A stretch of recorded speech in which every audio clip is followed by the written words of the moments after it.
വരുമോ ഉപ്പിലിട്ടത്? വരും എന്ന് മനസ്സിലാക്കാൻ സഹായിക്കുന്ന ഒരു അടിപൊളി കടയാണ് ഗൈസ് ഇത്. എന്തോരം ഉപ്പിലിട്ട സാധനങ്ങളാണ് നിങ്ങൾക്ക് കാണാൻ സാധിക്കുന്നില്ലേ? ആ ഇളനീര് കെടുക്കണ കണ്ട എന്തൊക്കെയുണ്ട് എന്ന് പറഞ്ഞു തരൂ.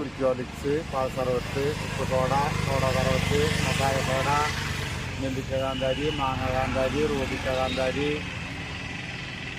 ഇളനീര്, തണ്ണിമത്തൻ, അങ്ങനെ 10-35 ഐറ്റംസ്. നിങ്ങൾ കേട്ടില്ലേ? അപ്പൊ ഞാനൊരു സോഡാമോര് കുടിച്ചു. എന്താ ടേസ്റ്റ്, ഒരു രക്ഷയില്ലാട്ടാ. തണ്ണിമത്തൻ ജ്യൂസ് അടിപൊളിയായിരുന്നു, ഫ്രഷ് ആയിരുന്നു, നല്ല ടേസ്റ്റ്, രക്ഷയില്ലായിരുന്നു. പിന്നെ വിചാരിച്ചു ഉപ്പിലിട്ട സാധനങ്ങളിലേക്ക് കടക്കാമെന്ന്. അപ്പോൾ ഉപ്പിലിട്ട പൈനാപ്പിൾ വാങ്ങിച്ചു കഴിച്ചു, അടിപൊളി ടേസ്റ്റ്.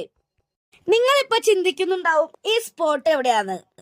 വെള്ളർക്കാട് പാഴിയോട്ട് മുറിയാണ് കേട്ടോ ഈ സ്പോട്ട് വരുന്നത്. ടാറ്റാ.